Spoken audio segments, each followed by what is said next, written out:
Máme tady naší super dráhu, nedělá to kafe sice, ale něco dělá na konci, to nevím, tam jsem nebyl.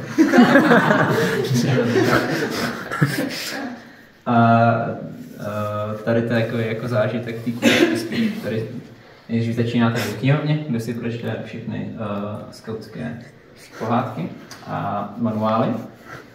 A potom se to přesune a je tam úplně životní moudro, takže to pořád jde dolů a dolů. Tamhle to spadne, je úplně na dně, to vyjede nahoru. To je prostě taková ta, co měla sílu. A pak postupně konečně tady pod dolina, tady pod té věci, co nevím, co je, kde jsme někde urvali. Tenká látka v životě.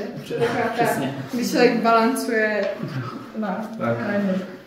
Tamhle temným tunelem smutku a tam na konci to končí Veselé?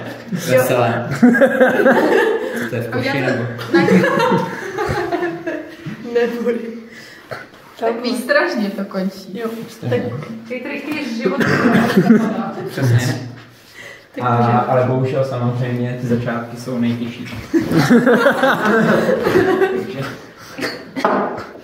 Ne vždy všechno je na první pokus, to je jaký životní moudro.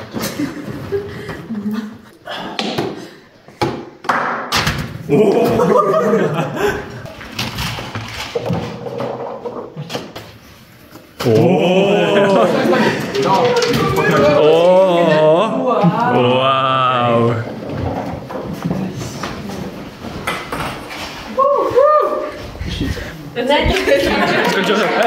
Hezky.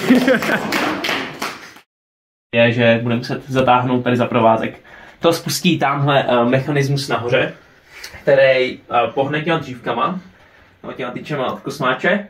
Ty uvolní míček, který po nich sjede, potom se odrazí tamhle toho molitanu nahoře.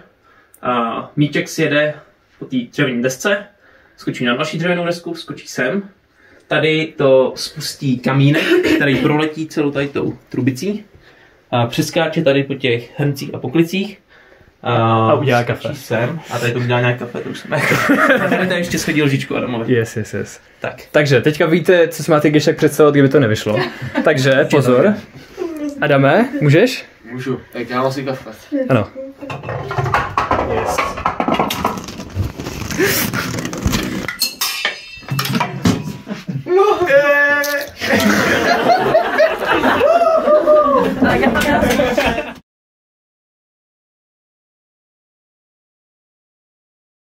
Tak škoušku. Aha.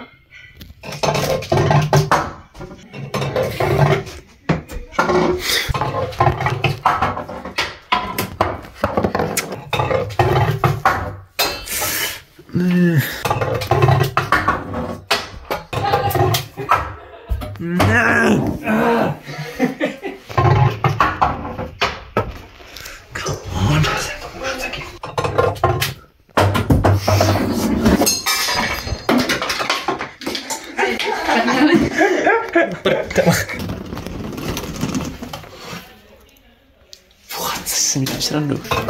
Udělám, že tam dojde ta... Co?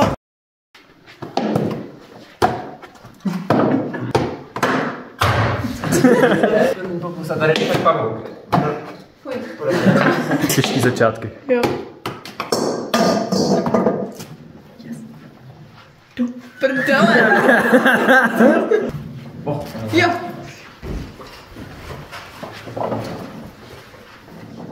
Hej, ale tak to se děje. Nevyjela lavičku. Jak že nevěděl lavičku? To se nikdy předtím nestalo. Kamo.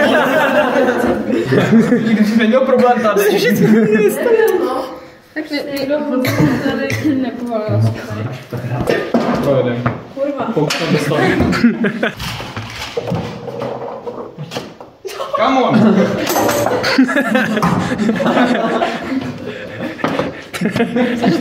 Patří tam něco. Ne! Blbečku blbej. Dávej dolů. Nechci stříhat, ne? Jo.